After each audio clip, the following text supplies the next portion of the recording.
Kemudian untuk barokahnya, alhamdulillah kita yang dulu mungkin ada di antara kita yang dulu nggak senang dengan tabligh, contohnya saya sendiri, ketika didatangi sama orang tabligh, saya kepret tangan orang tabligh itu, saya bilang dia sesat. Kenapa? Karena hidayah tidak datang. Maknanya apa? Berarti bahasanya Allah tuh sayang pada seseorang itu. Nah begitu juga dengan kita sekarang duduk di sini, dilibatkan kita dalam sahadawan ini dari berbagai macam suku. Kemudian kalau dari teman-teman kita berbagai macam suku dan bangsa, kita dilibatkan dalam sahadawan. Dan kemudian dalam hebatnya lagi Bapak Ibu rahmati Allah SWT. Kalau untuk negara, hampir seluruh negara di dunia sudah ada ikut usaha dakwah ini. Ada markas pabriknya bisa dibilang. 240 negara di dunia ini lebih kurangnya 220 sudah ada markas pabriknya di seluruh dunia. Berarti barokah luar biasa. Betul-betul perkara yang hak, nggak kaleng-kaleng, bukan kacangan. Nggak ada yang bayar, siapa yang bayar? Malah ibu kadang suruh keluar duitnya. Yang punya emas nanti bapaknya mau 4 bulan, 4 bulan, gak ada duit deh, gak ada duit. Bapak udah ada biti, ini ada gelang yang abang kebadan kemudian, jual berangkat 4 bulan, malah bayar gitu dia, bukan dibayar. Tapi memang seperti itu. Jadi patut bersyukur kepada Allah SWT. Dengan usaha dakwah ini kita jadi tahu bagaimana pentingnya amal agama. Kenapa suami saya ini harus amal agama? Apa keuntungan yang aku dapat kalau suamiku ini keluar di jalan Allah? Apa keuntungan yang aku dapat kalau aku bikin rumah yang besar digunakan untuk perkara agama? Apa mudaratnya kalau misalnya aku ini membuat satu perkara yang besar, rumah yang besar ataupun kebun yang luas kalau tidak digunakan untuk perkara agama? Kerugian apa yang aku dapatkan kalau aku tidak memperjuangkan agama? Itu bagaimana para pejuang agama tersebut. Bapak Ibu dimati Allah Subhanahu wa taala. Jadi alhamdulillah kita ini keluar di sini 3 hari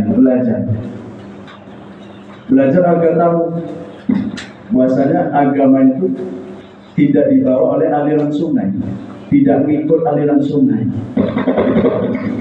Kemudian usaha dakwah itu juga agama sampai kepada kita tidak ikut aliran angin, tidak ikut aliran angin, tapi memang ada yang membawa sampai kepada kita. Sejarah membuktikan itu bahasanya kakek moyang kita dulu semuanya Hindu dan Buddha dan Animisme. Nggak ada yang kenal Islam, nggak ada yang kenal kalimat tauhid la ilaha illallah. Dikirim beberapa orang ke Indonesia ketika itu Jawa di Nusantara namanya, untuk menyampaikan perkara agama.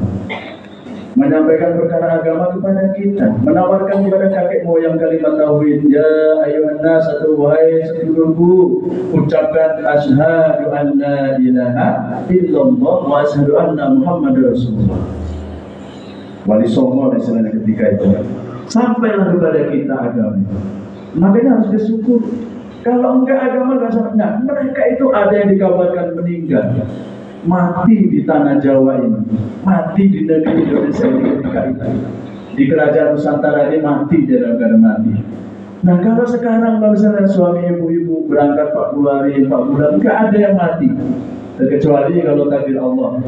Nah, banyak tingkah kan, naik motor kebun-kebun, tabrak, mati. Nah itu lain lagi sebenarnya gitu kan. Tapi alhamdulillah pulang dengan berangkat dengan senyum, kemudian pulang dengan senyum juga. Karena apa? Membawa hidayah untuk ibu. Apa yang menjadi hidayah untuk ibu? Bagi Mas Turoh yang sudah jadi, bagi Mas Turoh yang sudah ada fikir agama. Kalau dalam 6 pesanan wanita itu, Mas Turoh yang sudah ada fikir agama, menjadi seorang dai yang sejati. Ketika suaminya pulang senyum-senyum, bukan hanya menahan kerinduan yang lain, tapi dia juga langsung berpikir, suamiku sudah pulang, berarti sebentar lagi aku diajak keluar Mas Turoh. 3 hari maupun 40 hari atau 2 bulan IP. Itu senyumnya seorang dai yang sejati, dai yang sejati. Tapi kalau misalnya seorang tua suruh ini yang keluar misalnya itu kudus suaminya senyum selama 2 bulan, kalau cemberut sedikit, ngomel bentak sedikit, Mas gak jadi keluar Mas Suruh, ya berarti belum jadi Mas Suruh. Belum jadi, padahal harusnya begini. Seorang laki-laki, bukan seorang laki maksud saya, seorang rijal dan Mas Turoh itu seharusnya menjadi alarm. menjadi alarm masing-masing. Yang laki-laki menjadi alarm kepada istrinya dan istrinya menjadi alarm kepada suaminya. Apa alarmnya di antaranya? Mas, misalnya yang apa? Ayo Bogio, mana makan bakso sana doang, bakso mercon, wah, ataupun bakso lava, kan begitu.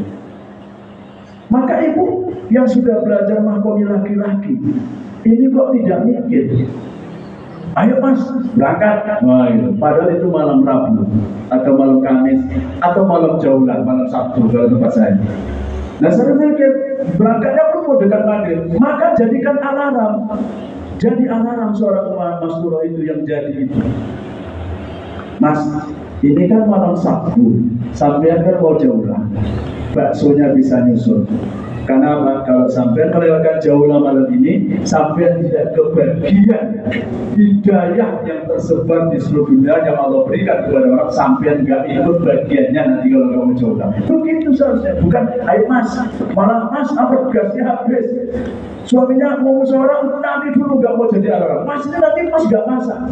Padahal duitnya banyak, nasi bungkus semua makan banyak. Orang yang nggak dipahamkan dengan perkara agama ini, biar aja mereka masak, kita yang beli.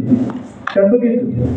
Seharusnya ini Mas Purwo yang jadi. Ya coba jangan sering-sering, nanti ya ukur juga suaminya kerja kenceng-kenceng, habis tuh beli nasi bungkus terus kan gitu. Masya Allah. Kapan menikmati masakan seorang istri yang dicintai oleh suaminya? Kan begitu. Jadi Bapak